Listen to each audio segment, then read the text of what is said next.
It is my honor and privilege to welcome you back to the Think 20 side event, the Green Investment Dialogue, Accelerating India's Clean Tech Ecosystem and Opportunities from India's G20 Presidency. The event is hosted by ORF and Theia Ventures in collaboration with the MacArthur Foundation. Um, I think the discussion that happened in Roundtable 1 will be very eloquently summed up by Priya subsequently. But just to give a brief, we had a very, very vibrant discussion by a lot of venture capitalists and a lot of startups and all the innovative things that they're doing in this space. Whereas this roundtable will focus more on the G20 aspect of the financing and how to enable greater international finance for India's green transition.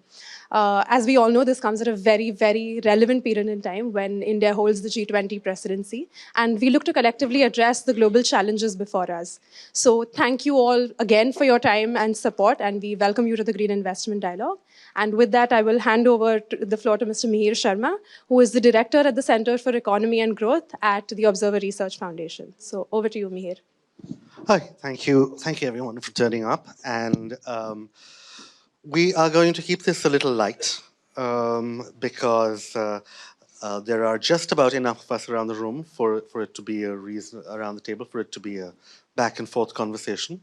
I will be calling on a couple of people to set some of the initial parameters for the discussion, but after that, let's keep it free flowing. We all, trusted space, etc. So tell us your problems. To start off with, however, Priya, if I could ask you to please sort of reflect maybe briefly on what we heard in the morning session from the people who are, at the sharp end of the knife in this effort, and how you think it links up with the slightly more macro questions we're discussing. Yeah. Absolutely. Thank you, Mihir, and welcome to everyone to the session.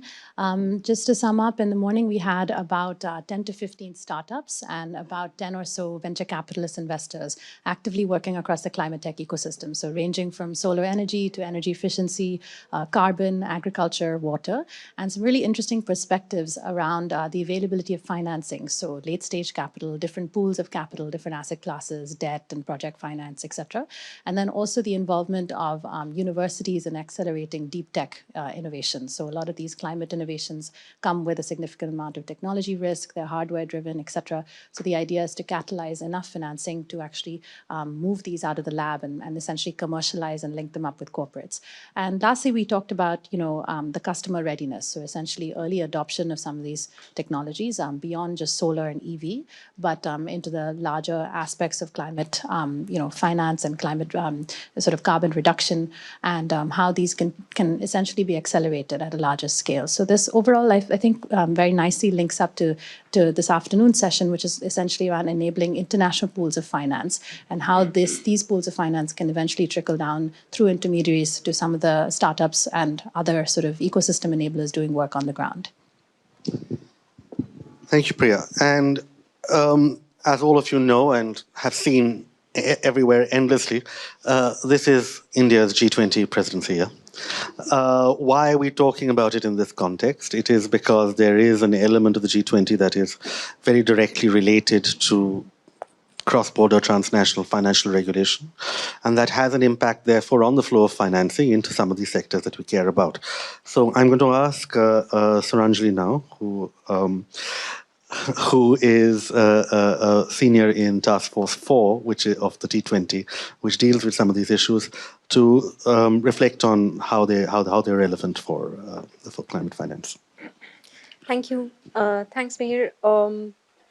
I think the first roundtable was quite explanatory on what's happening in terms of what companies are doing. And we sort of identified some of the gaps. So there seems to be the issue of scaling up, which even Royston sort of spoke of. Just to say that the energy transition is not the end by itself. There's enough recognition to say that it links up to the SDGs, which means that there are going to be multiple things that have to be simultaneously financed. But that being said, you look at the entire spectrum of these goals, the instruments that map on to this spectrum will also differ. So it is not as if, there will be private return seeking capital, which will go to fund food security. there's obviously going to be the question of return. So I think what needs to be done is to track the requirement for investment and map them onto instruments. I think there needs to be a concerted effort. Why? Because in any communique, we sort of see this battle for finance between developed and developing countries. But there's no clarity on what is it that we exactly are asking this money for. It is expressed in many ways at COP, but maybe more clarity on that through tracking of investments. I think it's also about fundamental shift of behavior. At the end of the day, it's an externality. And so to do that, you can't fix everything through disclosures. You can't fix everything through just a taxonomy. You got to fix it by putting a price on it. And I think an integral part of this conversation is setting up a carbon market, which India is also mulling over and may become a reality real soon. But I think that is a critical ingredient. And just setting the price is also not the end. Where are these resources that are sort of picked up through sale and transfer? Where are they spent? And I think more transparency to the end of spending. I think one other point that I wanted to make is that R&D is the crux of this transition. So we're talking about different kinds of technologies. And some of these technologies will be replicable. So how much of this innovation is actually public good, which means that other companies or institutions can use this, and therefore this won't be a replicable cost across. And there'll be some which, of course, would be change in infrastructure. So that, again, needs to be delineated. And also there needs to be a conversation across countries on transfer of this technology as one of, I think it's a pivotal conversation to be had because it affects finance. And as I've already mentioned in many places before, that energy transition is just like any other shift in the economic structure, and therefore does not mean that we've got rid of the legacy issues with regulation. We had some conversation on taxation in the morning. So I think those issues remain within the system and they need to be addressed because just by saying this is green does not mean capital flows. There could be impediments, there could be adversarial treatment to private capital. So I think those need to be addressed alongside. This is just to sort of set the landscape for what I think could be the main points on the agenda for the G20 on green investments. Thanks, Mayor. Thank you, Sranjali. I'm now going to turn to you, Mr. Raste. We've heard one very crucial and important word from Sranjali just now, which was pricing. So could you give us a sense of where you think that conversation is happening in India and any other thoughts you might have? So I'll first, take on what the two ladies said, and then I'll come to this particular point. So you mentioned about startups. I just want to give one figure. Out of 37,800, lent by IREDA, it's only 2% has gone to MSMEs. So startups and MSMEs put together. That's where we are. That's number one. Second, in terms of the requirements and why I'm here, why it concerns me. If you increase the temperature by just 2 degrees in 2048, our GDP will come down by 5%. But if you increase it by 3.2%, it will come down 35%. The 35% GDP coming down for this country is just unaffordable. Second point, in terms of coordination and what is happening. So in India, the CCFU in Department of Economic Affairs, they are the coordinating agencies. So what they do is internationally, they represent India. But, so I'll go back to China. So China had the presidency of G20 in 2016. And we need to learn a lot from China. So what they did was, the IBA equivalent in China, Indian Banks Association equivalent of China, they have a green finance committee, which they established. And then they coordinated with UNEP to get the green finance. We don't have anything like that. It's the second, Suranjali just mentioned about research or the products. Now, the PRC has a central university. Under that, they have an institute looking at the green finance as product research. We don't have any think tank or any agency who is looking at this particular aspect in the country. Third, you mentioned about measuring. So the whole framework of MRV, measuring, possibly reporting, and verification. And I'm speaking about this from my personal experience in last 3 months, because we are trying to develop carbon futures market in this country. We have our first product advisory committee, and there are only 2 or 3 countries who actually have carbon futures internationally. India will be first, which will actually launch it in Asia. So I'm speaking from that. Now look at the, what are the scales we are looking at? If you are looking at the requirement till, say, 2030, we require about $250 billion US for Indian requirements. Do we have that? Last year, 2020, we just got $7.2 billion. Look at where are the figures. $250 billion is the requirement. Year before last, we got 7.2. Out of that, KfW and US, and I don't remember the name of the US international agency which funds us. No, not USAID. It was US International Development Finance Corporation. Yeah. And IFC. They contributed about $1 billion each. But look at the requirement and where we are actually getting funds. Now, why don't we get it? Again, I go back to China. What they did, and I think that is a starting point for us. So they never had a policy, like we never had a policy. So they first did a policy framework. Just around the time they got the presidency. Then they defined what is green finance. Then they looked at the incentive structure for the green finance. Then they looked at the disclosure requirement, because fraud is something which China also has, like what we have. Then they looked at the whole development plan. And finally, the risk mitigants, because no private sector funding will come unless you have a risk mitigant. So they looked at the risk mitigant. And I think we need to look at that. Once we have this framework ready, it will be easy for us to go to any international finance agency and get into the financing bit. I wouldn't get into the rest of it at this juncture. There are 2 or 3 different things which we should be looking at in terms of how we can do it. I think I'll come back a little later. But to close my initial remarks, there are 2 dire requirements for us. One is a policy initiative which is stable. And second, not depending on government to get this funding. So private sector involvement, and how do we get that? Thank you very much. Thank you. So we heard a lot, and I think very importantly about the regulatory clarity that can work sometimes, and a framework that is really useful to induce and incentivize the kind of flows we're talking about. Srinath, I'm going to turn to you now. Could you share your thoughts on that, please? Hi. I just want to touch upon the Indian financial system, because in their absence, we can't really do anything. India, but for the Green or the Climate Fund raised recently or announced recently, has raised only $938 million in the entire financial year, which is nothing. I mean, today a company can write that single check. So what my observations also include, because I work with some of the regulatory systems, is very simple. Indian financial regulators have not thought about green finance yet. I mean, I think that's the honest, blunt truth. Only occasionally, RBI will write in its economic research reports talking about green and climate, but nothing comes out of it.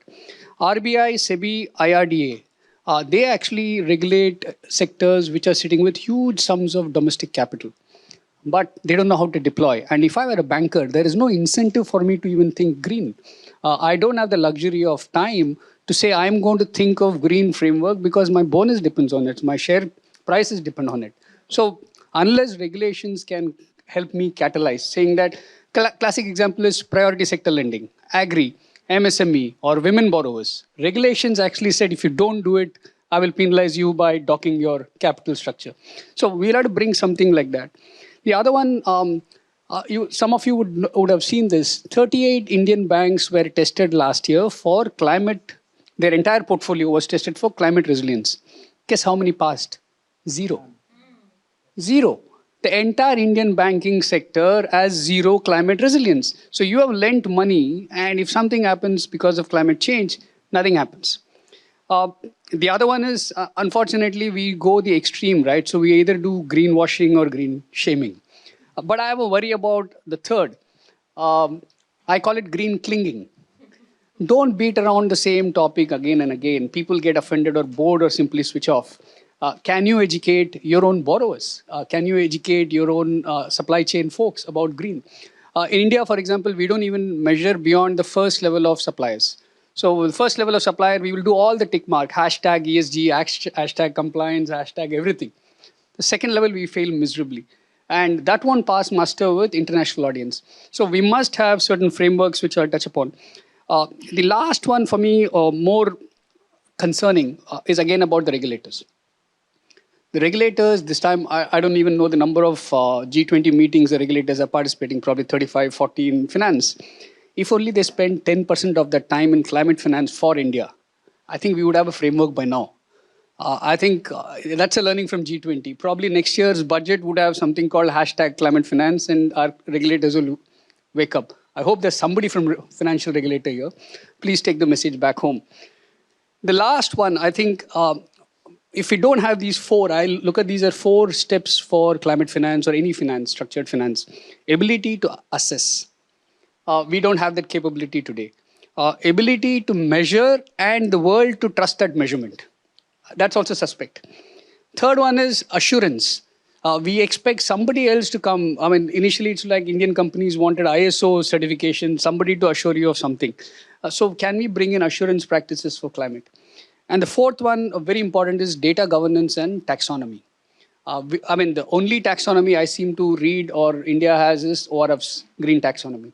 I think that's a lesson for ORF. Can we build more on that? Probably offer it to the regulators.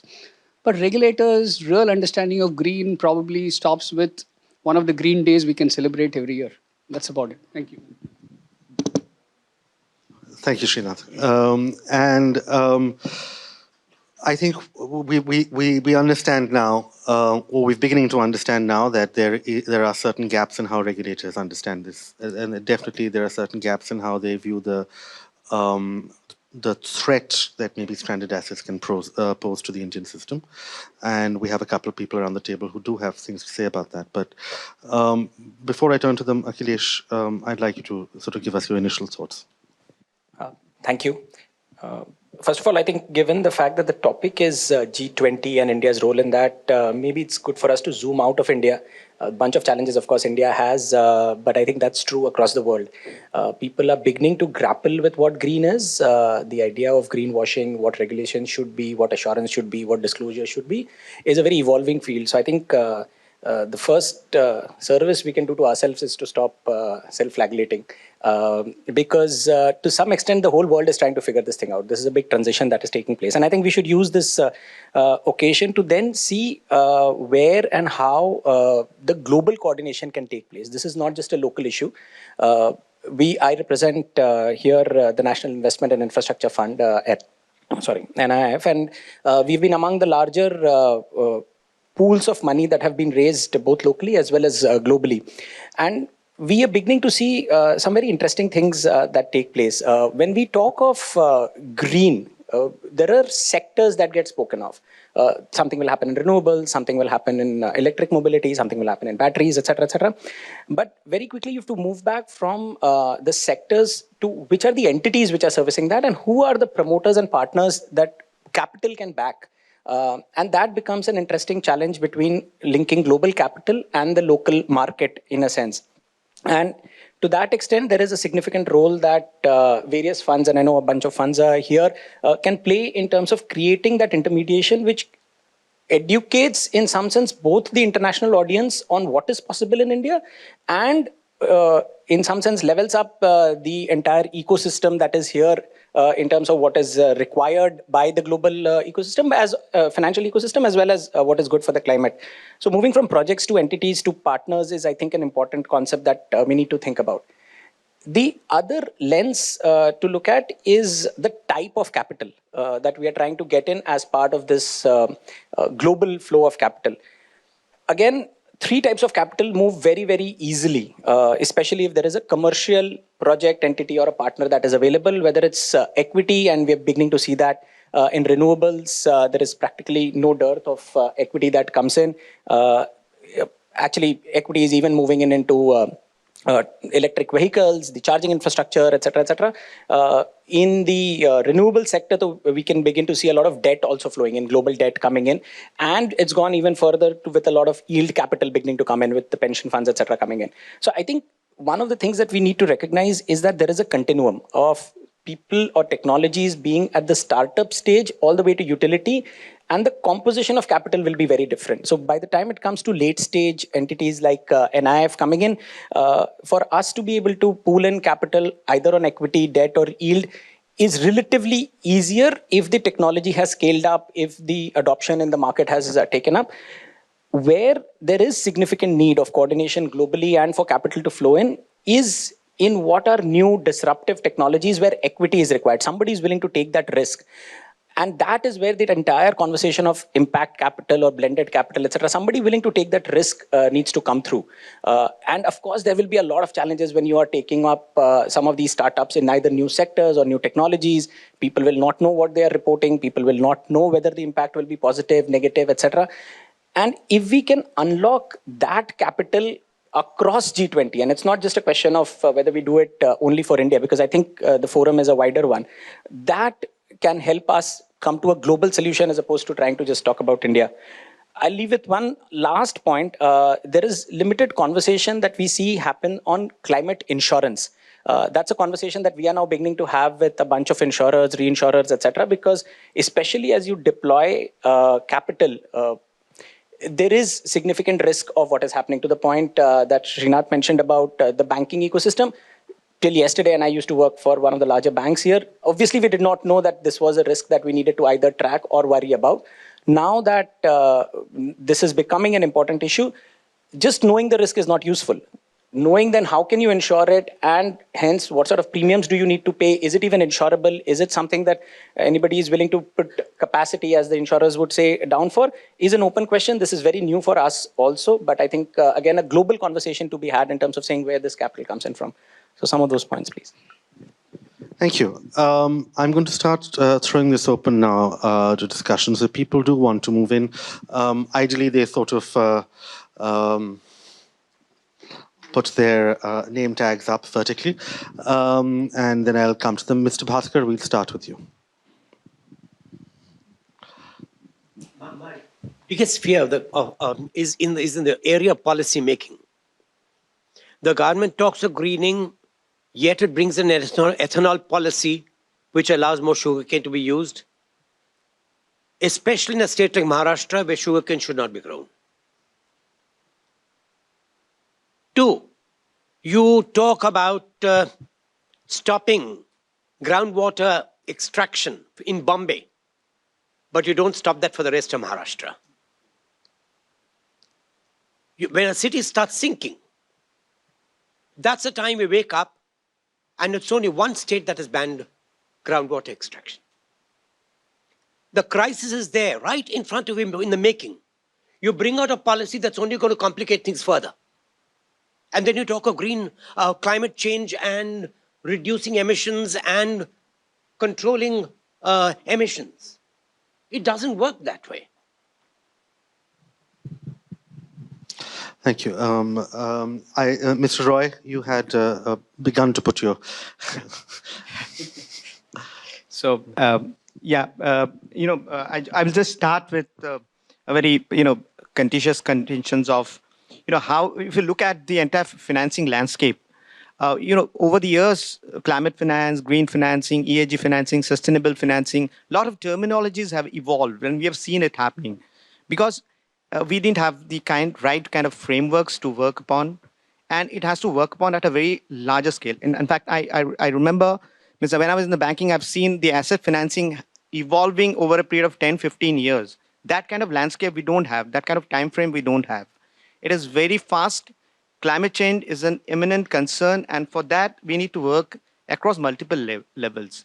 One major levels of working is on the international financing side, and how India as the presidency of G20 can leverage this is on the MDV reforms. And, as it has also come up, where in G20 framework has been done on capital adequacy for the MDBs, and MDB reforms has been working. A lot of MDBs have already started working on building up roadmaps for designing their own mission and vision and and the operational models across various levels.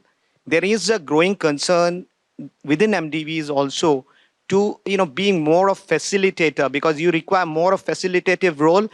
Buffer climate risk buffers are dwindling. IBRD and the IDA buffers will. This is it's a part of the World Bank report which has recently come on the roadmap.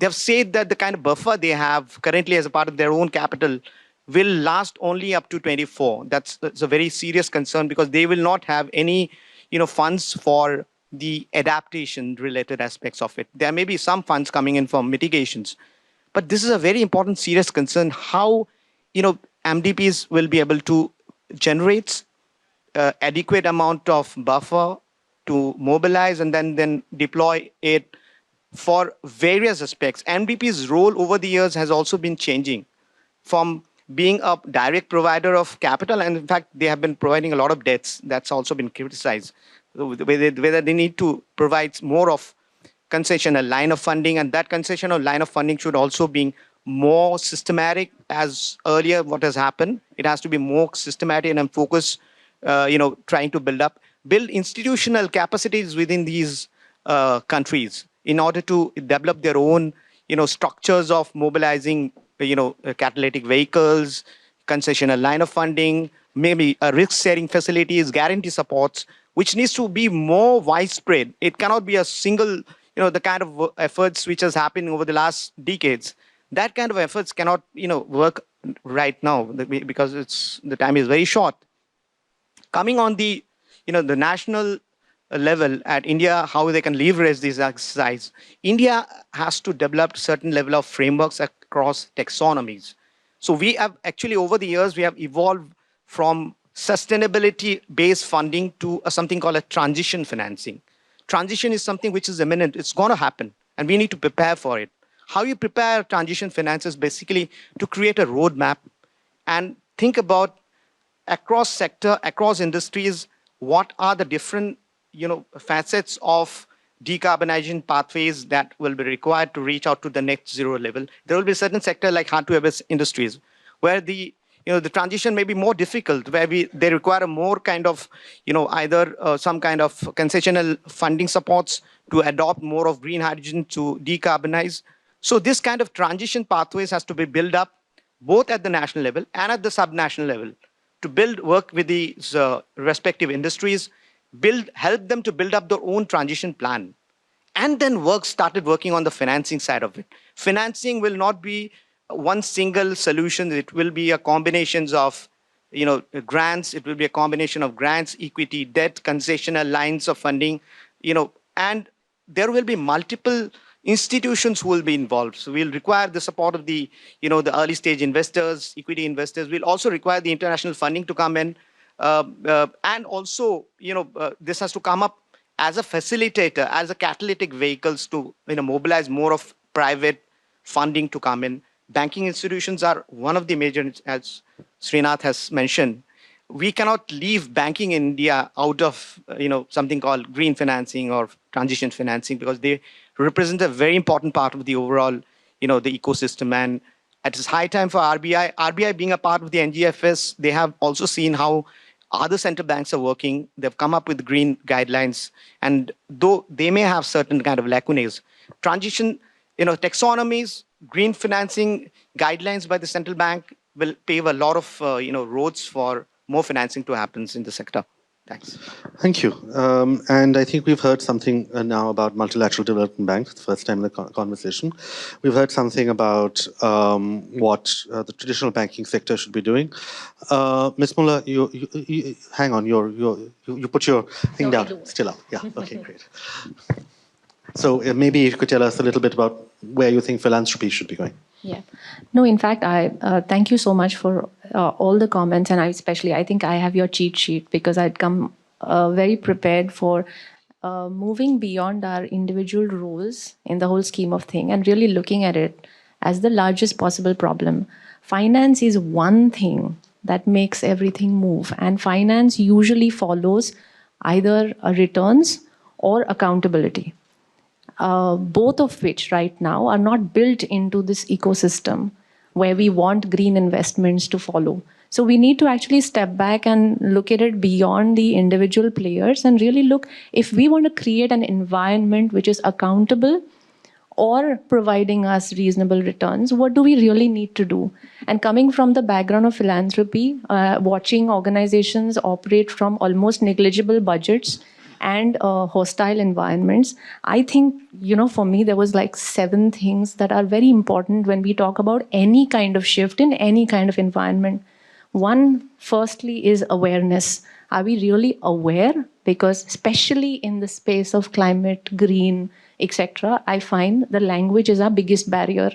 Our taxonomy divides us instead of binds us, and we don't even have common frameworks. Forget common frameworks, we don't have common basic definitions within the country or outside the country. So awareness levels is very sporadic and different. Regulatory inclusions, people have spoken about, but what do we really mean? We're talking about SEBI, RBI, government, state governments. So many times we find that at a state government level, whoever is in office at that time, the IAS officer, is so motivated that the state is rolling ahead and suddenly there's a transfer and everything falls flat.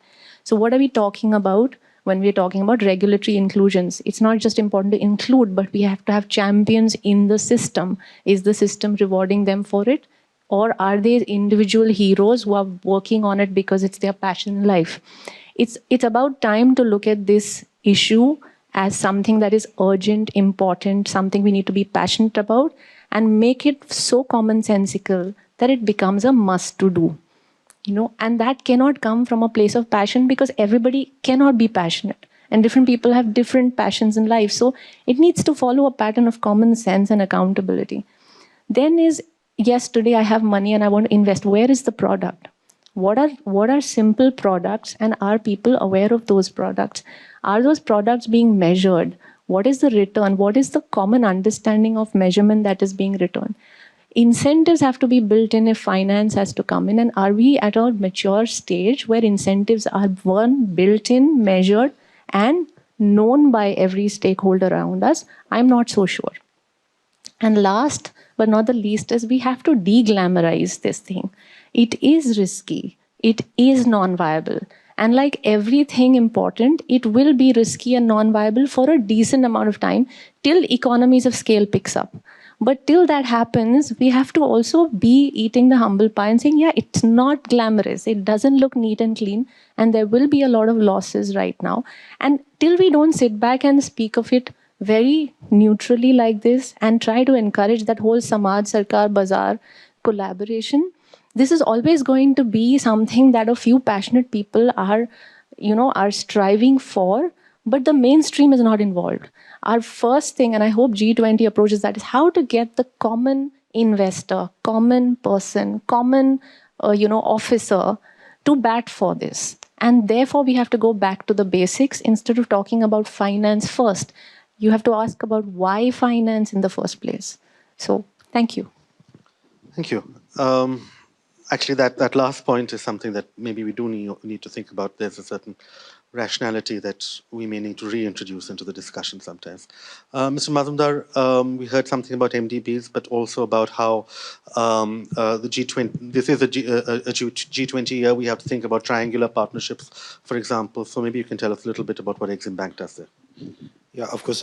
As I speak, I will speak on my behalf, not personally Exim Bank. So there are 2-3 things that come. Of course, I prepared 3-4 bullet points.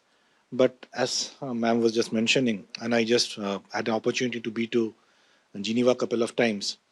When I go to UN Geneva, the entire landscape is different. These bottles will not be there at all, to be very frank. It's not littered as this one it is. It's mostly grass littered. By 5 o'clock, glass falls down. You have to go home. If not, you move outside and work, even if sunlight is there. They have done all these things for years. Despite that, in 2018 or 19, when I was there last time, suddenly there was a heat wave there in Geneva because of Paris. and they were struggling to get, because they never had ACs for that matter, or fans for that matter. So they have to take out water from the main place which they have, the main photographic place that they have. They have to pull out mechanisms to put it down. The prices of ACs went up and things totally changed despite they being well prepared. Imagine where do we India stand? Ended there. I'm not going to drop, as Mr. Srinath was saying, I'm not going to drop any numbers with a $1 trillion, 2040, 2050. I think these are proven facts. These are known. I think, as someone else was also mentioning, these are things that we should not discuss at all. It is required. Now, but how to get it? Often we speak about blended finance. Now, ultimately, when finance comes in, returns also matters. Now, who is going to put in money in there? Whether World Bank, which takes care of the entire world, 180 countries plus, or the Asian Development Bank, African Development Bank, Inter-American Development Bank, who is going to take care of those regions? Probably one of these regions could take care of each of it. And then tie up with the development financial institutions, DFIs that may be there, or for that matter, even the public banks that are there. And then only you can start to make. Another someone mentioned about RBI. RBI makes these token announcements. Few years back, if not around 2014, 12-14 if not, when the CSR was actually being implemented, said that so much percentage has to be there. That sort of a regulatory guideline has to be there from RBI. Then only there will be something. Otherwise, it will be on a paperwork only. Otherwise, nothing is going to happen. Personal experiences. Lot of money is lying in Europe, whether it be Nordic, whether it be AFD France, whether it be European Investment Bank. They're ready to lend. But the terms and regulations are so strict that is very, very difficult to abide by. They are not going to even have a lenient view for that.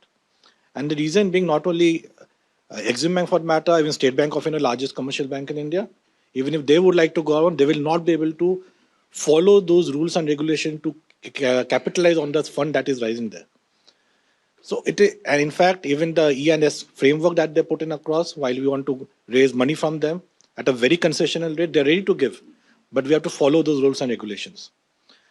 Whether they're in a position to do that, not at all, and I don't think so it's going to happen another 5 to 10 years also.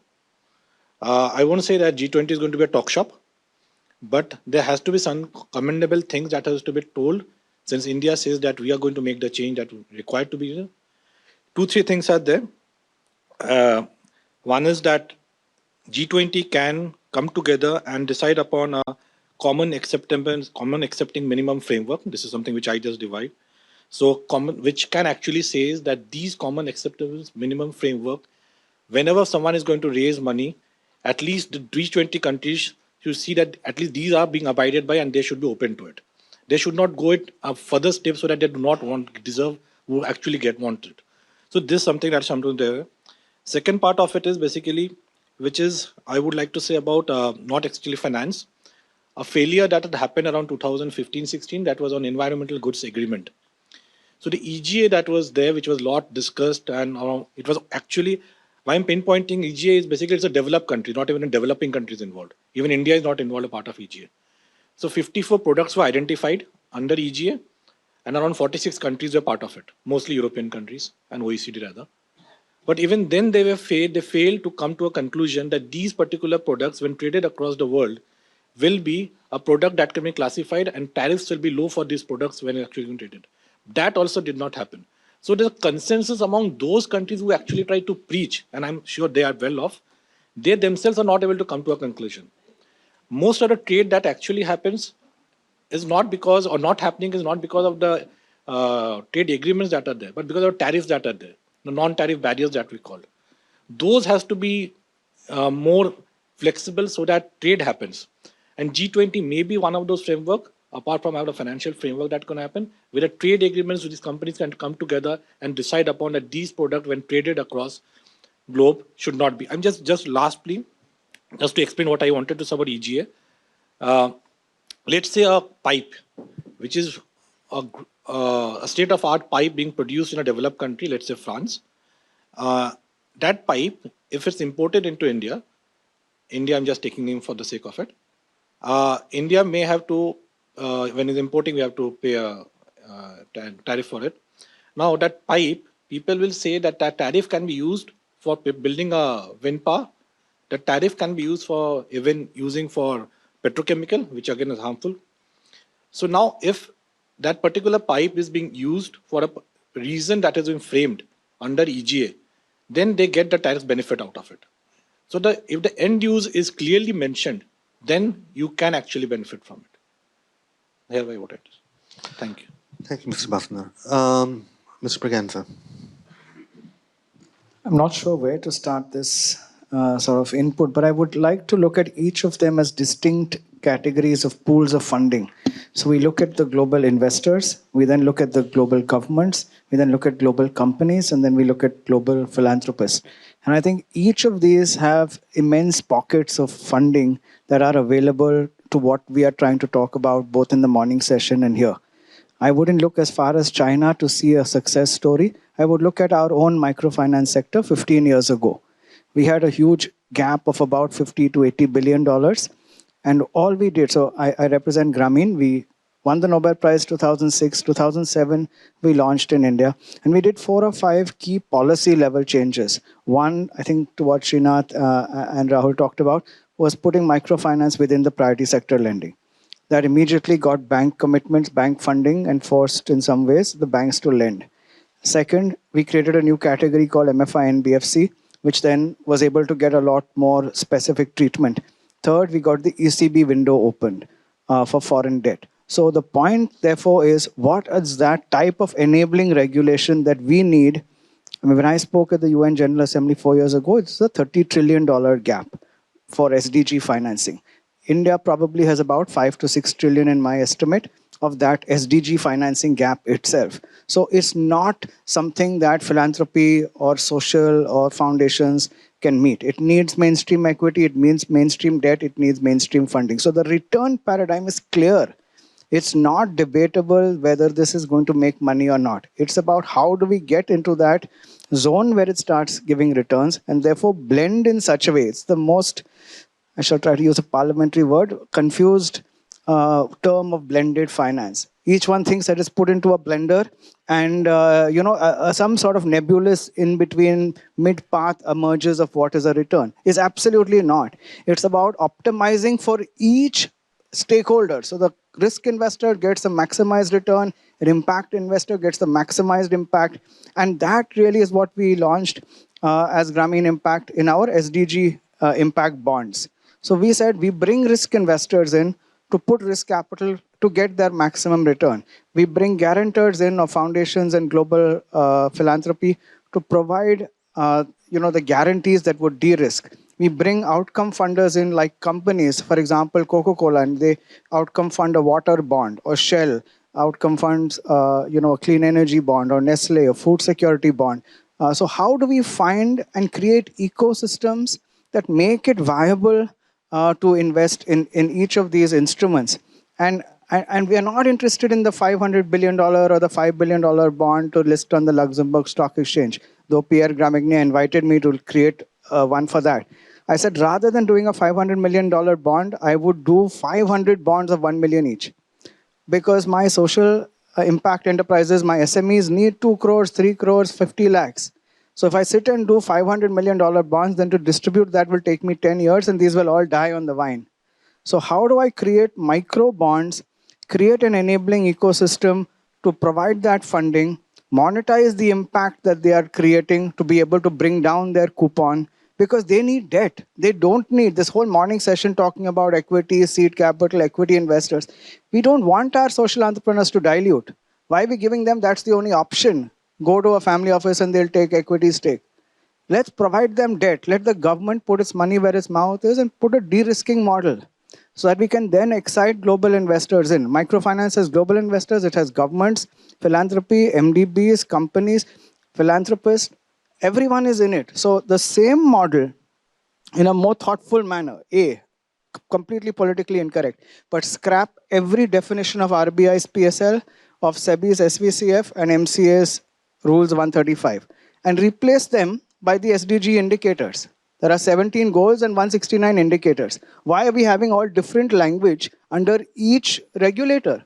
just scrap it. If the G20 is serious, is something that we want to show the world and lead the world, then let's really embrace the SDG framework and put it across every single instrument that we do.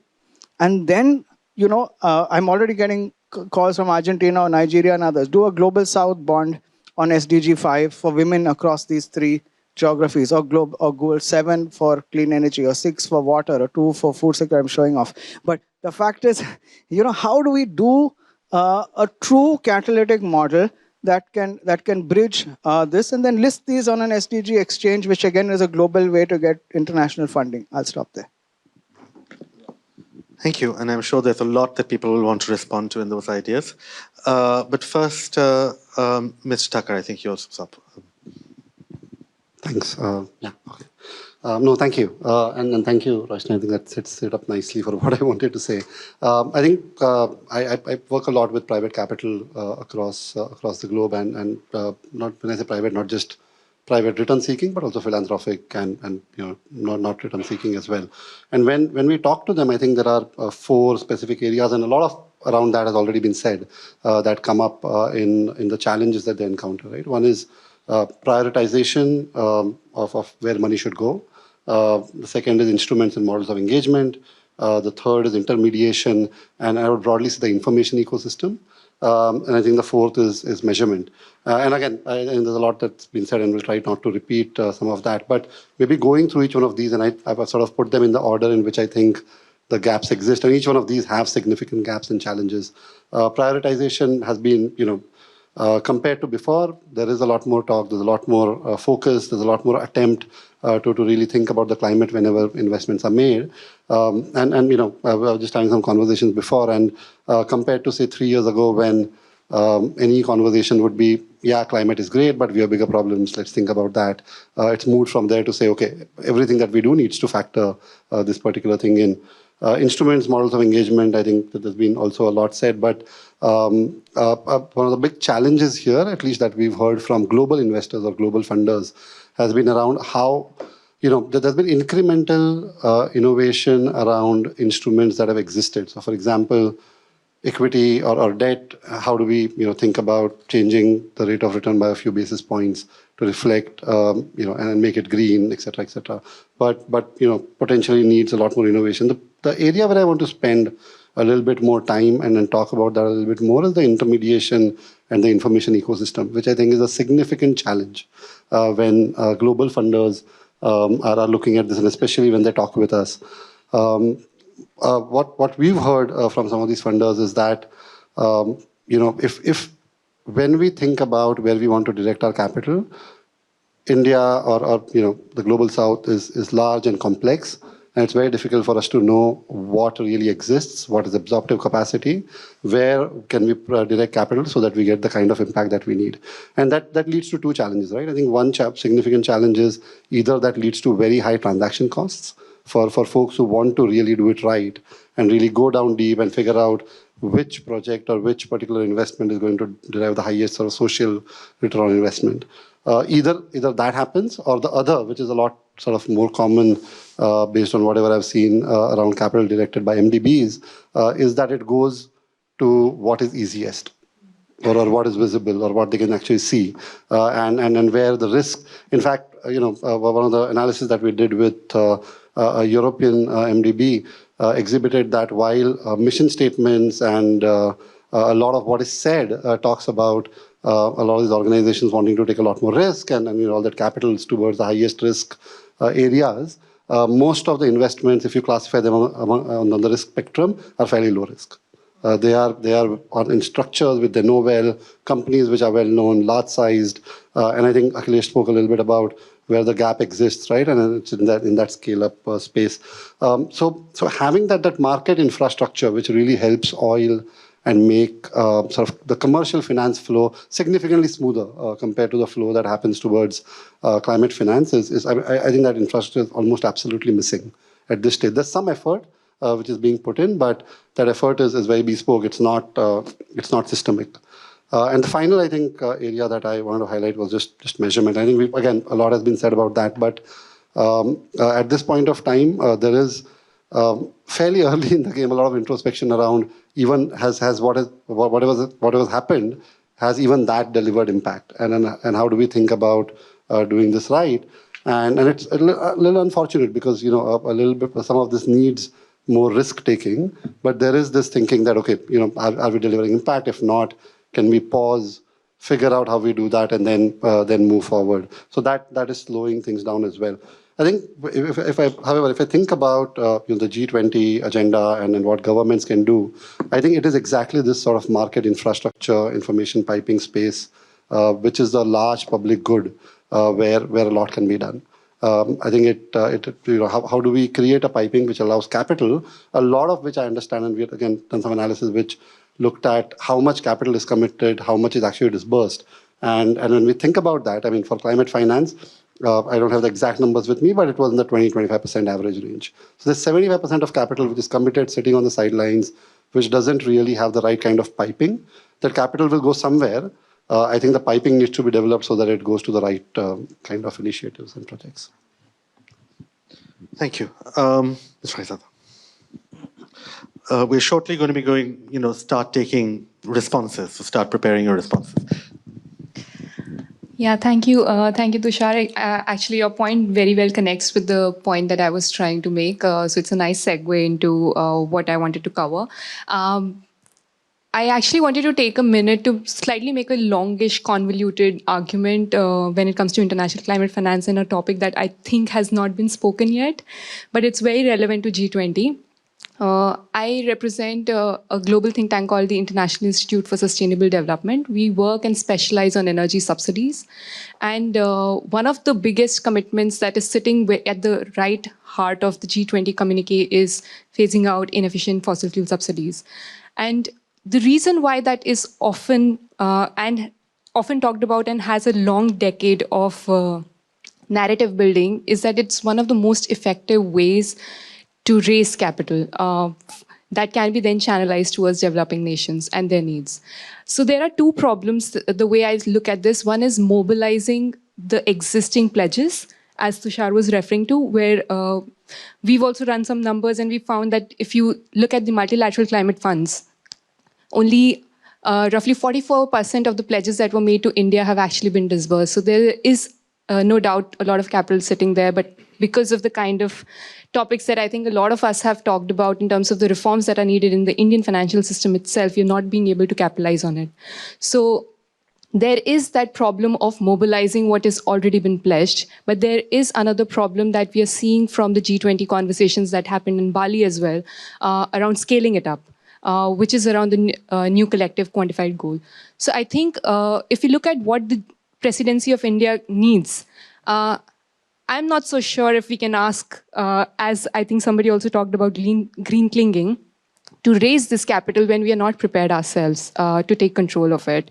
So it puts us in a very tight spot, given that particularly in the last 2 years with the Russia-Ukraine conflict, it's not a very good timing when it comes to the scenario that we're seeing on energy subsidies either. So there hasn't been a lot of reform. In fact, if you look at the numbers, we do a bunch of work with OECD. We've basically, our latest estimates actually showcase that around $732 billion were actually given for fossil fuel subsidies in 2021. And this is the highest ever in the last 1 decade. So that really shows the kind of pressure that's mounting, even when it comes to even being able to scale that capital that we are talking about. So I'm not very optimistic about A, that goal being scaled up, and B, if it happens, it's going to be a paper trail again, very much like the $100 billion goal. So I do see some positives here because we have been present in India also for a decade, and India actually has a positive story on it. India is one of the leading nations that has been able to reform its fossil fuel subsidies quite a bit. And I'm sure Vibhuti will also come in here because she's actually led a lot of that work on our side as well. So with the G20 presidency, I think there's an opportunity here for India also to showcase what's the lesson for developed nations as well when it comes to that. And I think everybody in this room will agree that so far India has been pushing its clean energy transition agenda, and I'm not even talking about things on the adaptation side and transition side, through domestic sources, despite the problems that we have in our financial system. So I think there are some lessons, there are some success stories as well. But of course, I think with everything that we need on the mobilization side, if we can achieve that, then there are a lot of opportunities also that are emerging. And I think the session one really highlighted that. So I somewhat have a positive story, I think, on this front. Vibhuti. Unlike the hat that I play externally. Thanks. So you've been given a prompt already. Yeah. So continuing on the subsidy side first and then a few other points. So definitely India has reformed its subsidies away from fossil fuels, but still they are high. I mean, while there is a positive bend in terms of government support to renewable energy sector in the last few years going up, but at the same, and more importantly, I think the oil and gas subsidies, which was huge, like way back in 2014-15, there has been a lot of turnaround with deregulation on petrol and diesel prices primarily, and then the government support on the LPG subsidies. But at the same time, I think while subsidies can play a role, but again, the quantum is not, and if you will compare it with the targets that India has set out for green growth or clean energy transition, it is huge. So it's again going to be just a drop in the ocean. So definitely one cannot rely on redirecting of government subsidies alone. So that's definitely required. But at the same time, we have been talking about role of private capital playing a big role in this growth story. So I think that's where a lot of reforms needs to happen. Despite India, again, having a positive story to tell that in the last few years, and especially last year alone itself, India mobilized more than $15 billion alone to renewable energy alone, and which was much, much higher than our previous years' mobilization.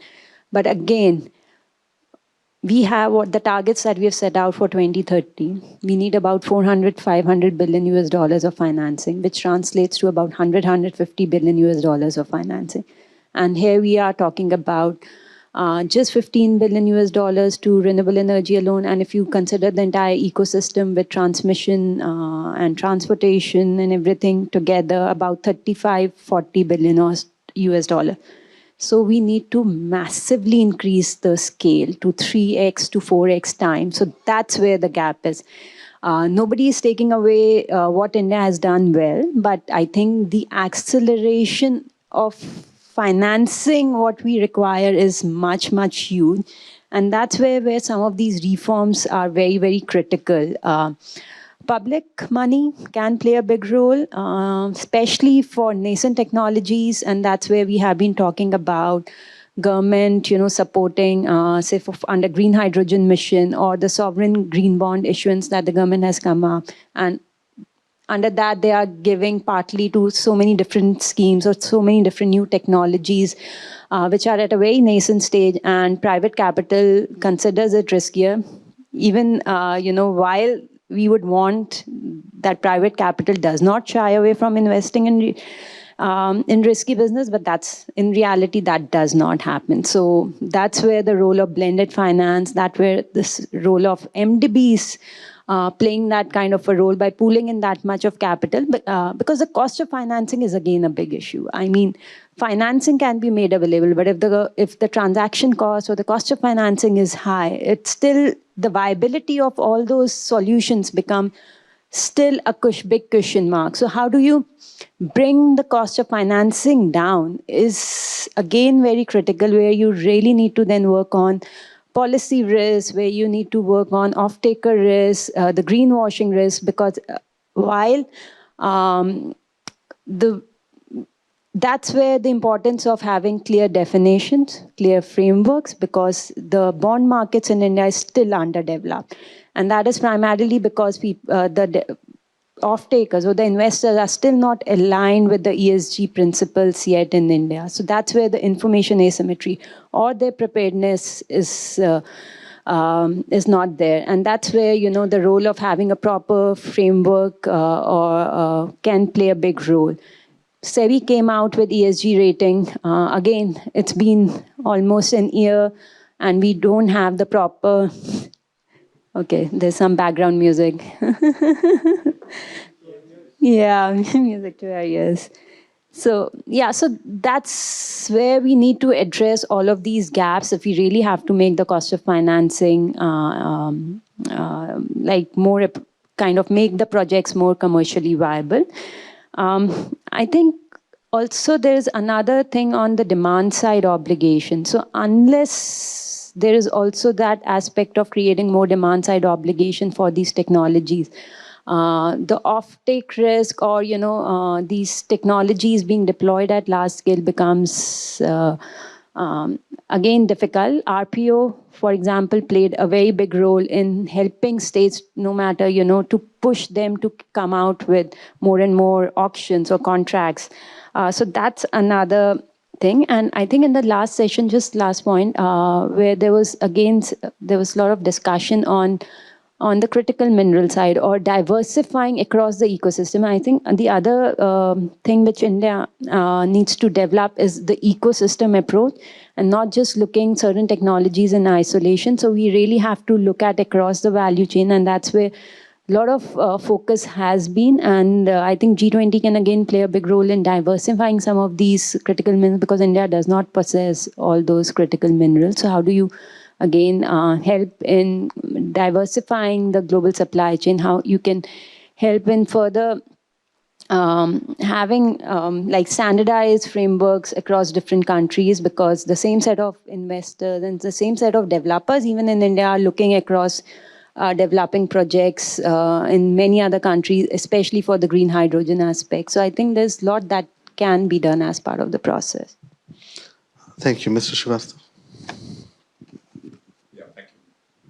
I think, Vibhuti, you gave me a good segue. So, by the way, I mean, full disclosure, I think I'm the least informed in this audience. I'm actually an entrepreneur, and I co-founded a company on clean energy, which got funded well, by the way, by private investors.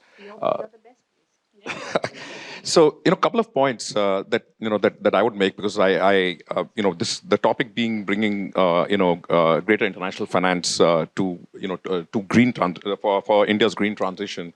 Finance will really flow when there is a return, right? And return is a function of risk. And I think Akhilesh pointed this out very well. I think it's a discoverability issue. So for our journey, 5 years in the making, we got funded internationally to start with. We got angels around the world who believed in climate change and actually invested in this company. We showed some results, and then some institutional investors thought that it was worth bringing in that, and all of them took risk, right? And I don't believe we're the only ones who could do this. I think there is a lot of talent in this country. When I talk of India, and I think I'm also an investor myself. I run a fund actually in Southeast Asia, but it's interesting when I see the opportunities here relative to the markets elsewhere. So we have that advantage in this country. So I would not actually write off. And thanks, Vibhuti, for bringing the fact that private finance can play a big role. I don't think we should rely entirely on multilateral agencies and DFIs. They can be part of the ecosystem, but unless private finance comes in, you'll never scale because there will be so many strings attached, and it's tough to actually disburse money. I mean, I think Swasti mentioned 44% disbursement, right? And I think Tushar mentioned there's so much more capital that's waiting to come in there. So, but I want to shift gears and just suggest a few things, from my perspective, is that let's look at the solution. So what's the solution? And I think, Akhilesh, you pointed this out very well. I wrote it down as discoverability. So, there's already a bunch of agencies, and, I've had the advantage of working with a few of these agencies where they wanted to invest in our venture. They all want to invest, and they don't know who we are, where we are, what we do. That's one. So they have capital.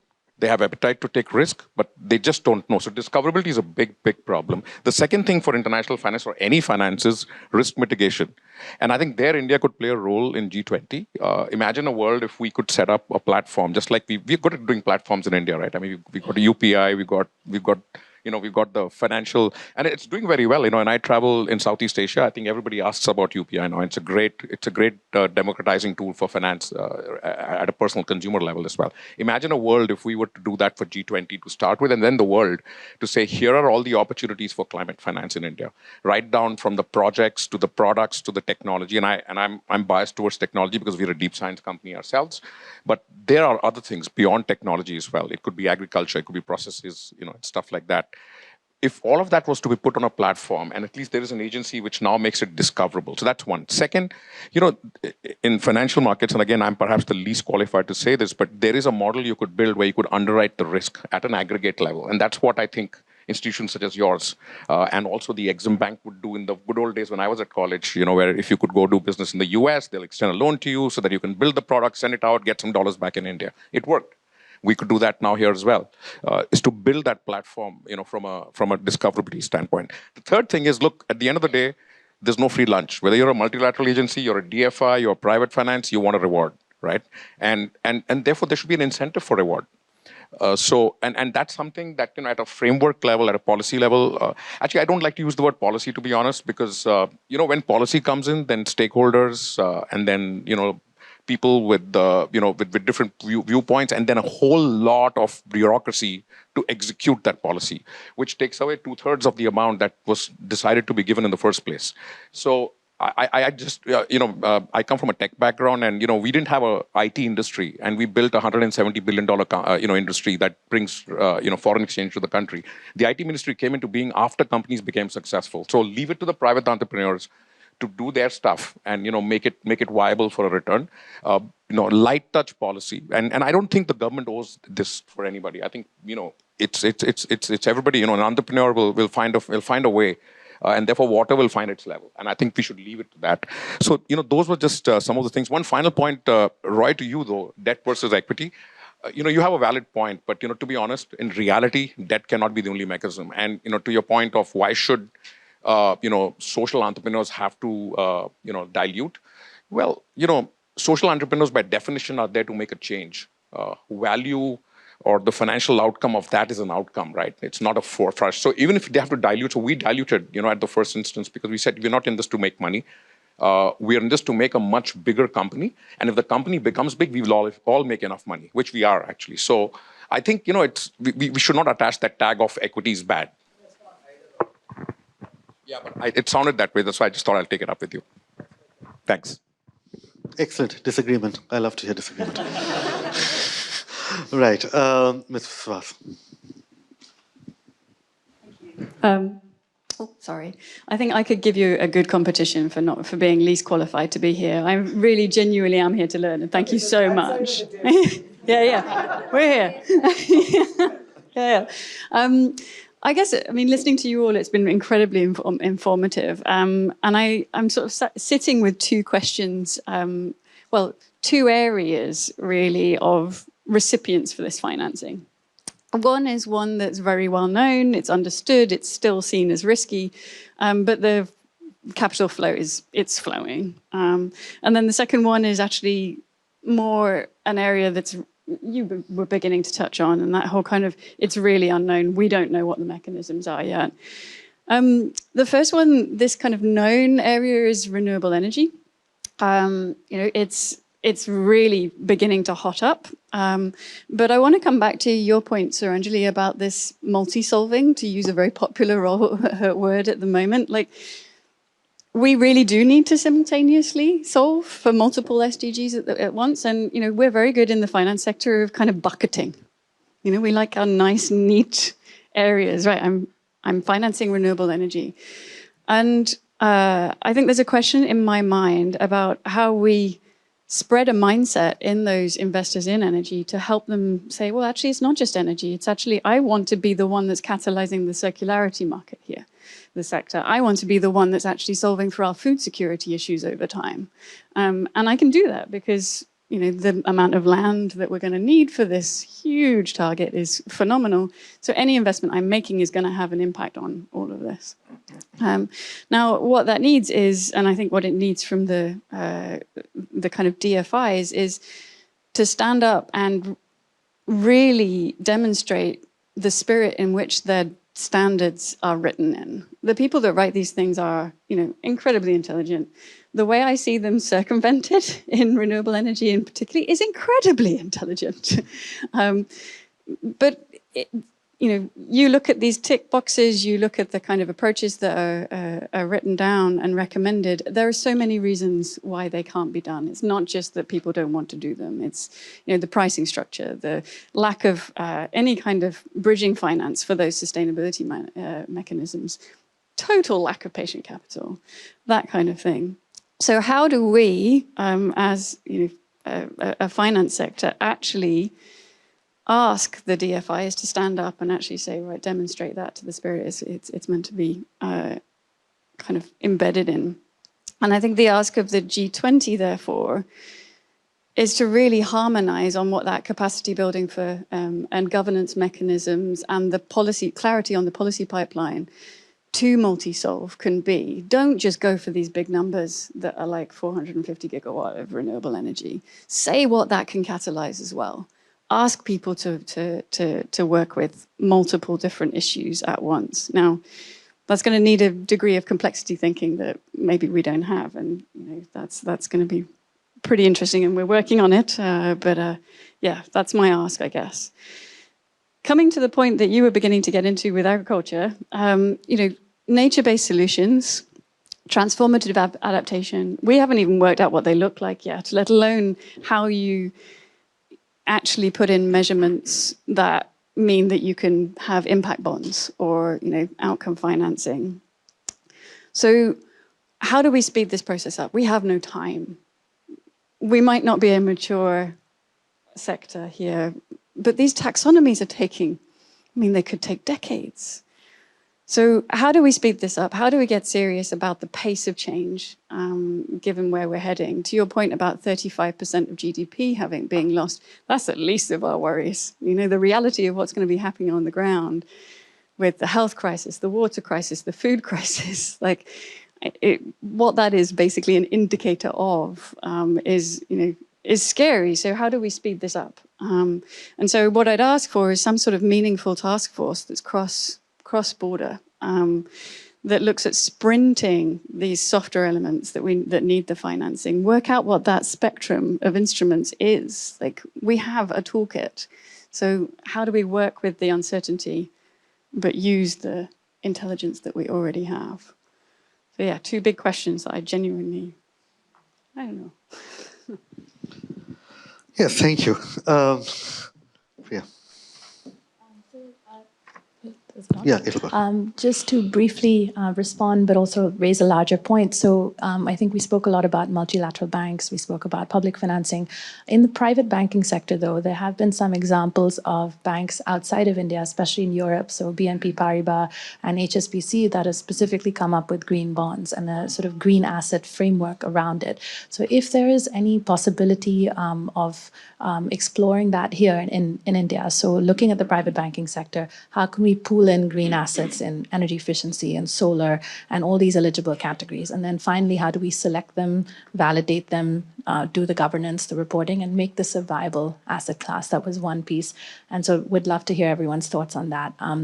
And secondly, on lowering the cost of capital. So I think Vibhuti's mentioned, the real imperative of making sure that this type of debt capital, whatever flows in through international finance, is actually affordable at the country level through intermediaries and then finally at the last mile and, in these nature-based projects.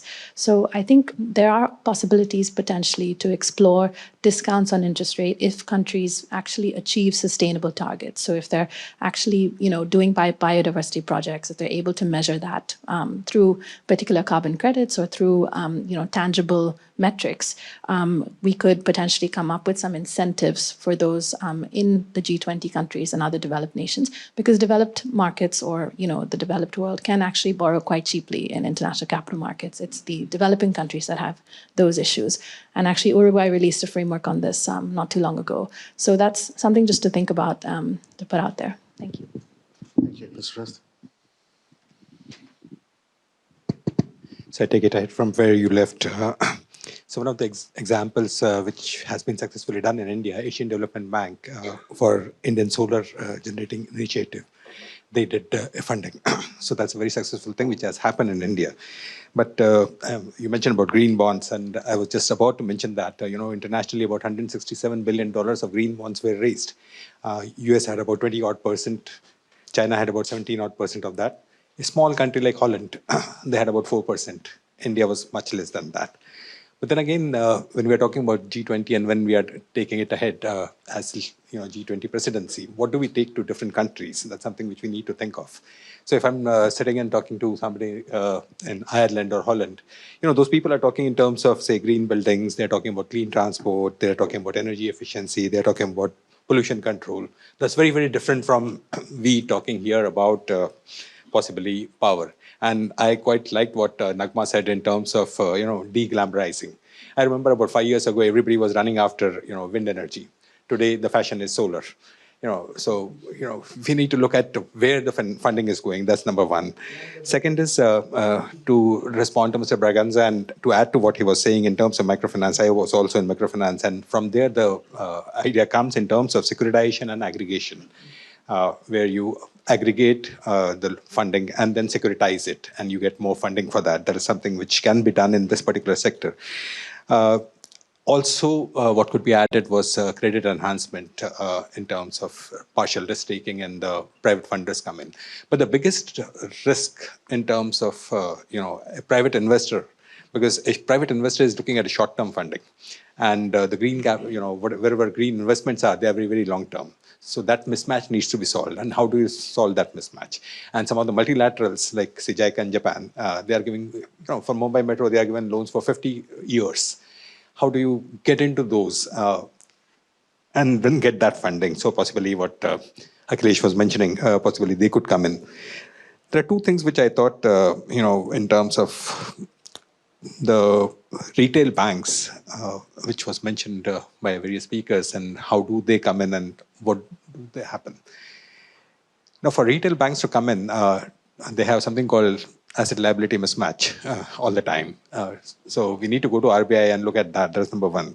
But when I was talking about G20 presidency in India, whatever we experiment here needs to be taken to a country in Africa or Latin America. So we need to look at a global perspective, but acting local.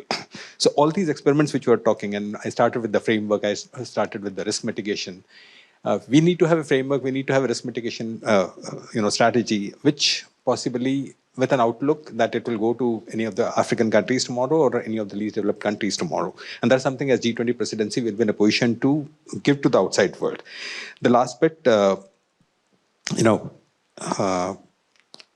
we are talking about the cost of funds, yes, cost of funds for renewable is a matter of concern, possibly in Europe or US, if you're raising funds, and as compared to India, probably it's 24% cheaper to raise there than here. So can we have external mechanism where we raise funds internationally and deploy them in least developed countries as well as developing countries? And what could be those mechanisms? And there possibly the sovereigns of each of the countries, so, the government of India will come in there. So my initial point that the Department of Economic Affairs in our country needs to be more proactive in this is something which possibly could be one of the outcomes. Thank you. Thank you, Mr. Rastak. We have a couple others up. Akhilesh, then Mr. Bhaskar, then Srinath. Now, I was reflecting on the point that Swasthi and Vibhuti made about the high subsidies that went out for fossil fuels this year. And if you reflect back on why that happened, the marginal cost of energy actually went up because of the Russia-Ukraine war, right? I think it's important for us to now consider a world maybe 10, 20 years down the line when green has become important. Some of these minerals have started to become very important.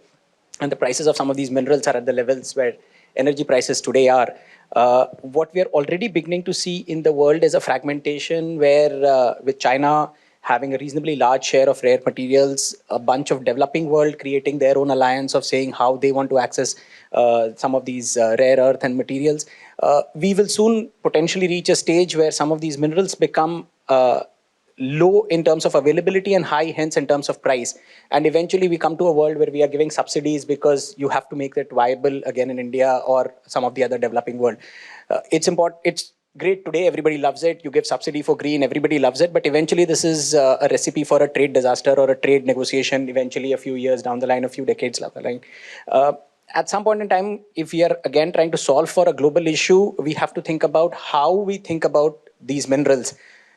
I am not in the world of allocations, but I think we really need to be conscious about saying, how do we think about the pricing? If everything is going to work on marginal pricing, that's going to have its own implications for this transition. And we will have, again, some of these reports coming out saying that, hey, look at the amount of subsidy that people are giving for lithium or something else. So again, at a more conceptual level at G20, let's begin to think about what happens to pricing for some of these. Natural resources, right? I think that's what you're suggesting. And democratizing that with, and imagine a world of leveraging that democratization process starts with technology development. So, for example, and I'm not plugging in my company here, but everything that we produce our battery with is available everywhere in the world as a commodity, and that's the reason we got investors to come invest in us.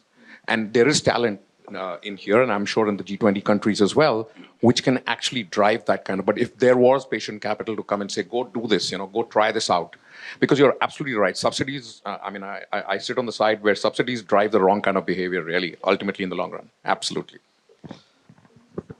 Yeah, go through. Very quickly, in fact, the world of subsidies has returned quite quickly. If you look at the Inflation Reduction Act and now in the EU, these have returned as tax credits. Yeah. And WTO is a straw man. They haven't figured out where they stand on subsidies, and you're going to have another round of problems with this. And add to that, you have the CBAM. So then that leads to the allocation issues. Yeah, so there are multiple now market distortions that are going to start emerging, which are going to make this a little tougher, maybe even for developing economies going forward. And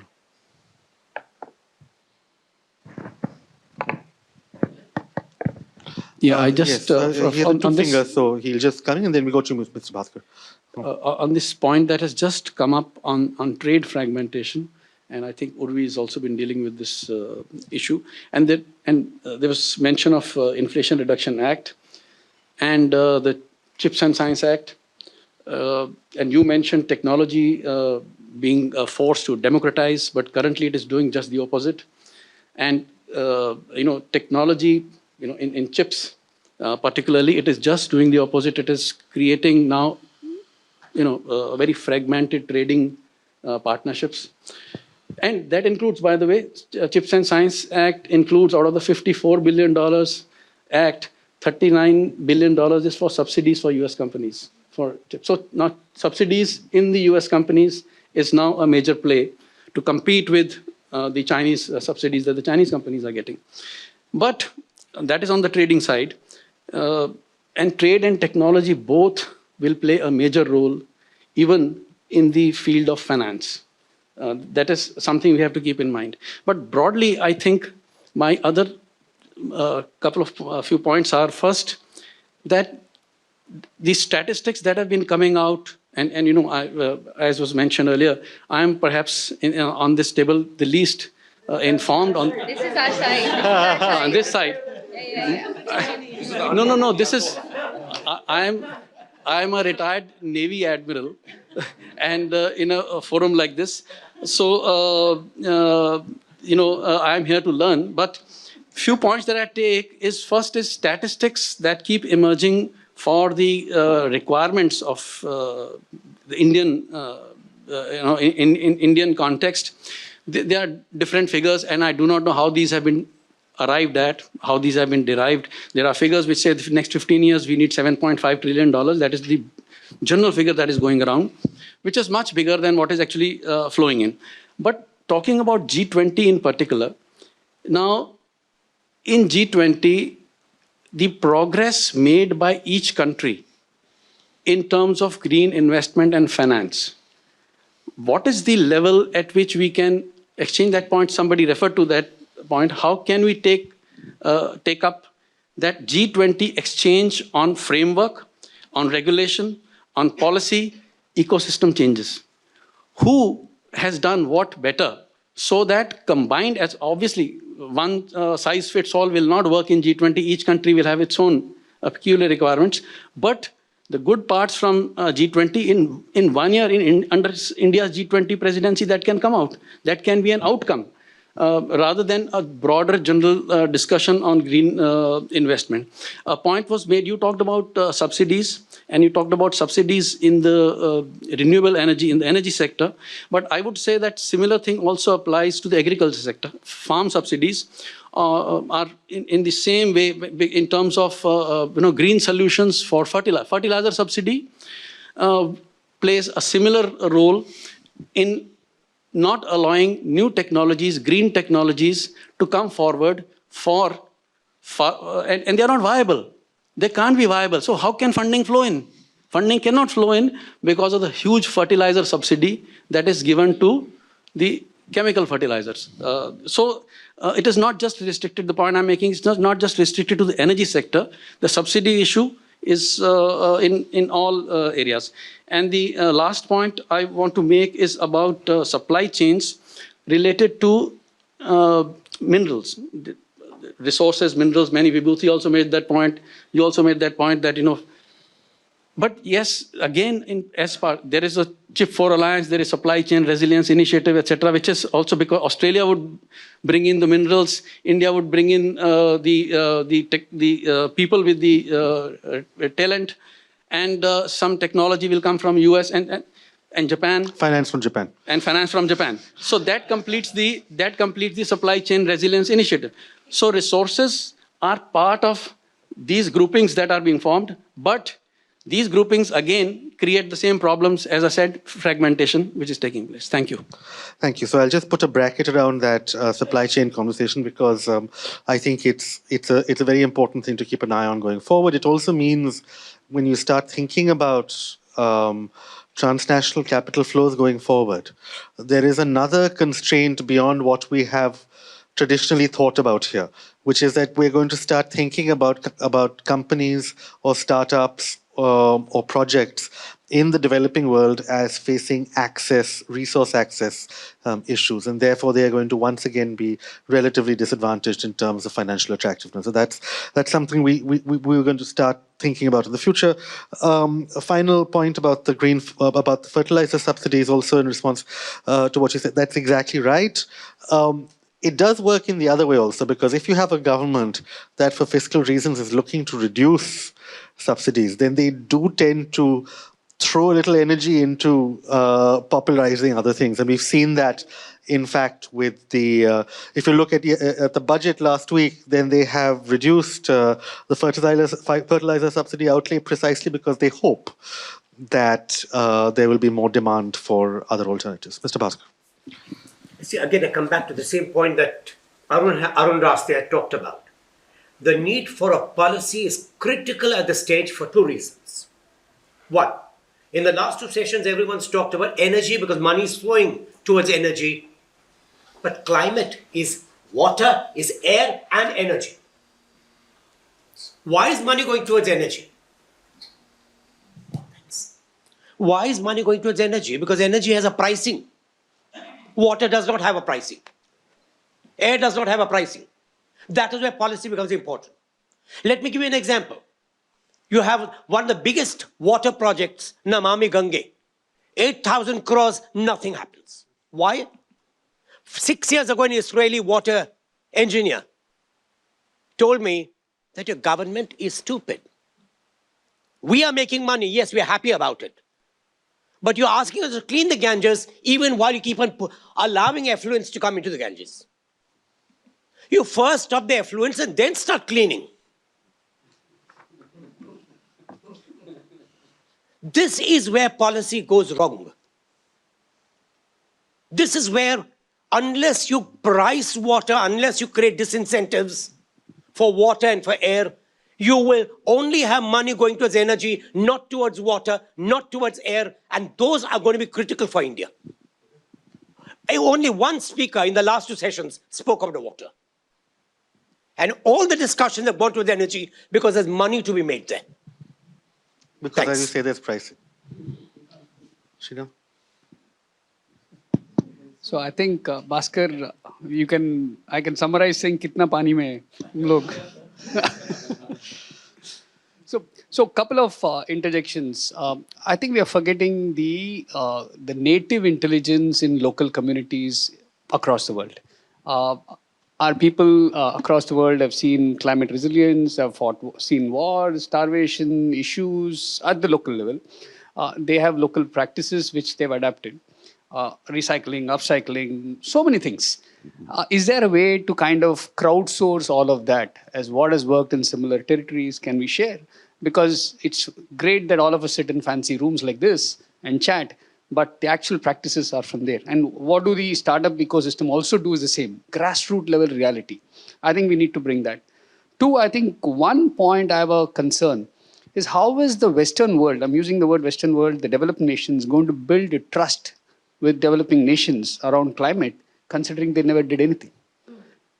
And I think that's the elephant in the room, because the years of promised $100 billion, it's almost like the 15 lakhs that's still coming to us. It's not. Let's talk climate fund.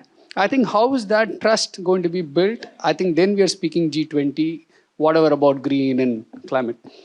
I think from financing point of view, we all hear the word patient capital.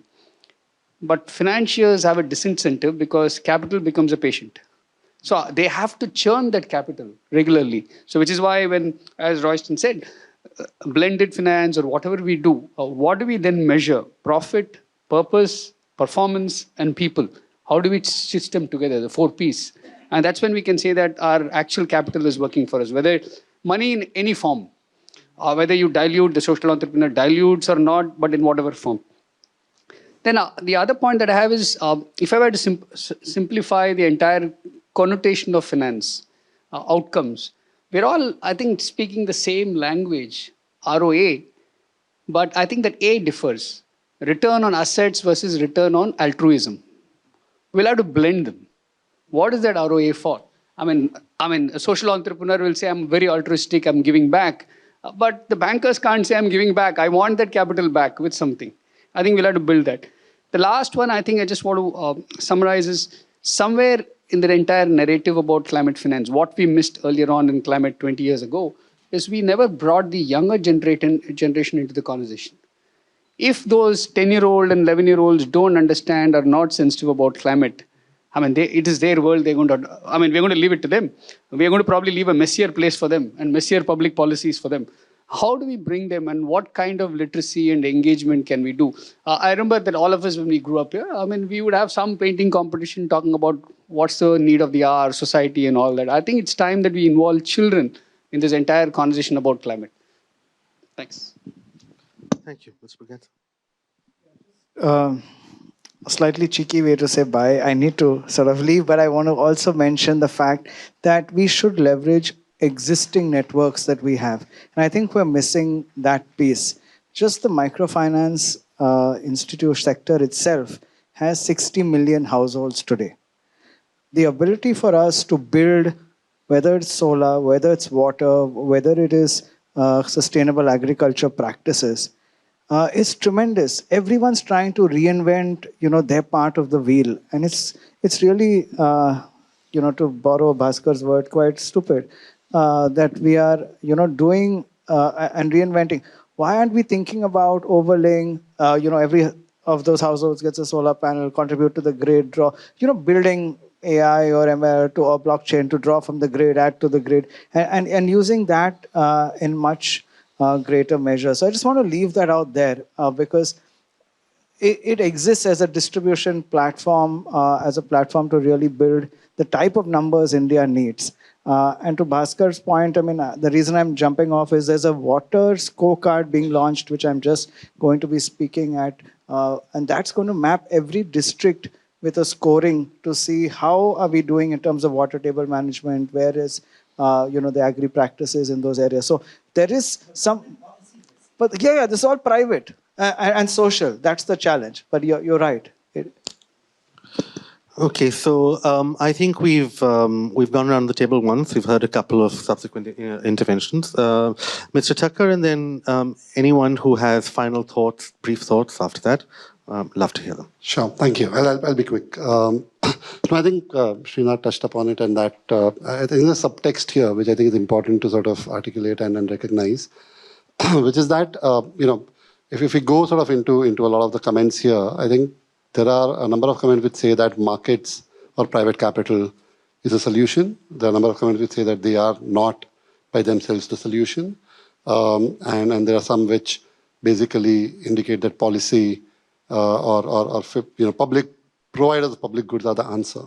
And I think there isn't, just reflecting on all of that, there isn't really at this point of time sort of a strong viewpoint that I've seen from any of the stakeholders which say what really is it, right? I mean, is it, for example, if, and all, the reason why I think it's important is because all of these demand different responses. If we are saying private capital is the answer, then that demands, and if markets are the answer, that demands a very different response. The entire conversation around pricing, the conversation around how do you think about returns, how do you mitigate risk, etc., is all linked to that. And then everything else becomes in support of that in some ways. And of course, there's nuance there. I'm just trying to take a sort of extreme position to illustrate that philanthropic capital then plays a role in actually mitigating risk and helping make the flow easier. But if you're saying that it's not, and therefore the answer is somewhere else, then that needs to be articulated, and therefore everything else needs to be in service of that. So I'm just saying that sort of trying to surface something that at least I was hearing, that there isn't consensus in the room for sure, and then potentially in the ecosystem around what really is that is primary here. So, thank you. Ms. Kelly? Thank you. Can I just make a small point? Yeah, sure. Go ahead. You see, again, coming back to the same policy thing, and water. The only place where water has gone, money has flowed into water, is for desalination plants, which India does not need. If it manages water well, that will be misallocation of capital. Thank you very much. And I want to say I'm the Consul General of Ireland, Anita Kelly, and I'm learning an awful lot here. I think Ireland, a very small country, as you know, we're relatively insulated from climate change, and it's not a huge part, really, of the public debate yet. But I can tell you, I come from a small coastal community myself, and we're beginning to see what would have been 40-year or 20-year events, which are now annual events, really, and it's quite dispiriting to see it. I just want to tell you a little bit about what Ireland is doing in the context of climate adaptation finance. We're very, very committed to supporting adaptation to climate change through our climate finance. And at COP26 in Glasgow, we set a target of providing €225 million, which is approximately equivalent to the same amount of dollars, to developing countries by 2025. And it sounds like a small amount relative to the challenge, I accept that. But I think if every comparable economy to Ireland's could do that, obviously we wouldn't all need to be in a room like this and discussing this. The challenge wouldn't be so great. And this 225 million per annum, that would represent a doubling of our effort from 2020. We focus very much in Ireland as a provider of climate finance and on climate adaptation. And we work mainly with the least developed countries, the small island developing states, and on ocean protection and on coastal communities. It's administered in Ireland by 4 main departments, but one thing that I'm learning here is that really the conversation hasn't started in terms of the private sector, and it needs to, it absolutely needs to, in Ireland and probably in the rest of Europe as well. The commitment that we're making would represent a doubling of our climate adaptation finance commitment from 2020, when it was then only about 10% of our overseas development aid. We very much support a scaling up, and we're keen to ensure that there will be a delivery without duplication, and that's something that I heard here as well, and something that I'll feed back. In 2020, Ireland would have played a key role along with the EU, which of course is part of the G20, unlike Ireland, to secure historic funding arrangement in terms of loss and damage at COP27. And we're very keen to work with countries and stakeholders to progress this scale up and reporting on climate finance for loss and damage. Thank you very much. Thank you. Mr. Roy, you're up, and then Ms. Viswaswamy. Like to raise is how to develop the institutional finance within the financial institutions, like the concept of framework, the risk assessment tool. I remember, at one point in time, Rostin is not here, but in microfinance, we have seen one single kind of products being rolled out across geographies, and its ramifications were widespread known. So similar things should not happen here also when we talk about climate financing.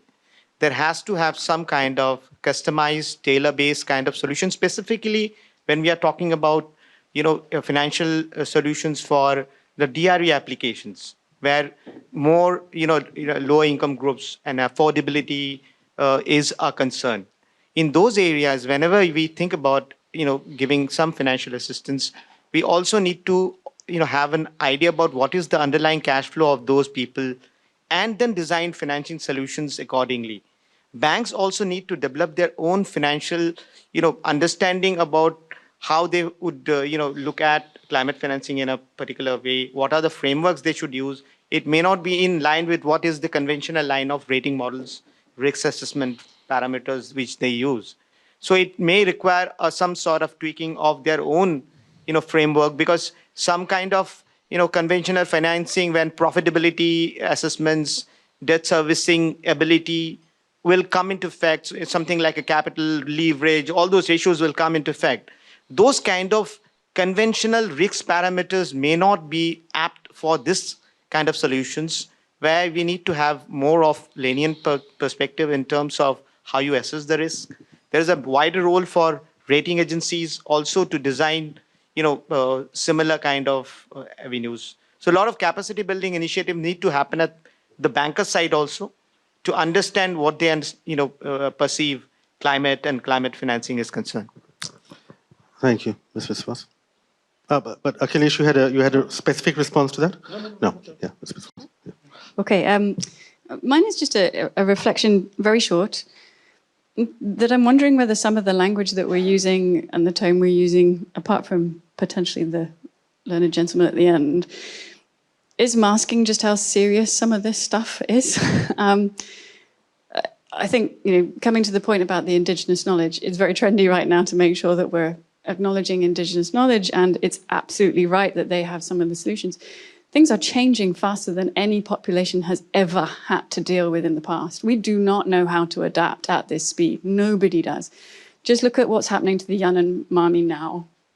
The system around it means that indigenous knowledge is crumbling in the face of everything else that is going on around it. So I think there's no silver bullet around some of these things. I think we need to acknowledge that. You asked one of the most sensible questions I think I've heard today, which was, is it even insurable? I've not heard, apart from behind closed doors with some of the insurance people we work with, I've not heard anyone actually ask that question yet. And it's genuinely, I have, the reason there is not insurance is because it's not viable. The choices on the type of finance, I think we're just going to have to pile it all in. So I guess it's just an observation and a question on, like, we've never had to deal with anything like this. It can't be the same type of shift as we've seen before. So how do we step up that level of conversation? I just want to interject there. Insurance or banking or any of this, the concept of finance, the commercially available finance, is pricing the risk. And we've forgotten that we generally, when we think of insurance, we think protection. But insurance is also about measuring risks. And if you look at the Western world, large tables of how often a ship sinks. That's how insurance began. Absolutely. Right? Yeah. And not even that. If you look at financialization of assets, is something that it has emerged over the last 4 industrial revolutions. The early caveman kept coins. He didn't have coins. He had stones. But then we figured out the concept of sovereign bonds came up only when governments wanted to raise money to fight wars. Today the governments are fighting cryptos. Probably we'll figure out how to measure them, either ban them or regulate them. So I'm saying financialization of assets. So if today we are saying climate, we'll figure out how to price that risk. It's not as if we don't have knowledge to price that risk. It might be available in select pockets globally, but how do we get them onto the table? I remember the famous, the CEO, Mr. Jain of Berkshire Hathaway, famously said, give me anything and I can price the risk for the insurance. And I think it's those conversations that we should be having. If you ask me, does India have similar talent? Yes, it does. The actuarial talent in India is extremely good, qualitatively very good. But are we talking to them? I don't think so. I think the conversation, what Bhaskar is saying, is the policy makers are having conversations about actuarial sciences, whereas actuarians are not in the room. So I think we can do that.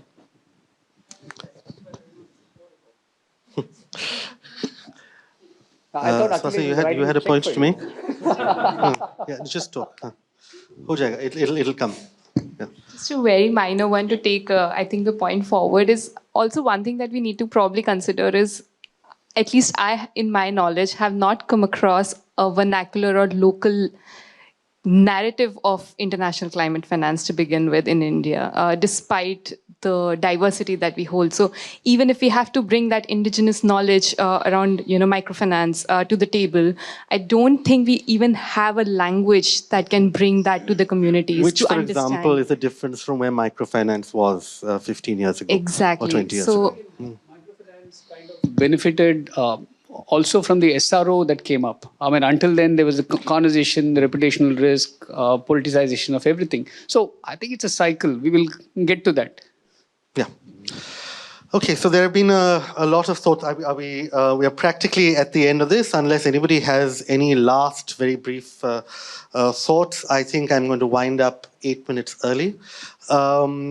It's probably going to be impossible to summarize a lot of what we've learned here. Yes, which is a deep shock to me, Akhilesh. But we will give it a shot over the next, and if we manage to produce anything that makes sense, we will send it out to all participants. But thank you all for attending this, and thank you in particular, Priya, for helping us put this together. And I think the one thing that, if necessary, we should take home from this discussion, at least from the second half of this discussion, is that there are multiple things that can help get finance flow to these subjects. The most important, perhaps, is understanding what the impact is, what the risks are, and what the returns could be to acting swiftly. So I think that if you think those ideas through and then financialize them, you might get some action. But thank you all once again for coming, and it's very enjoyable afternoon.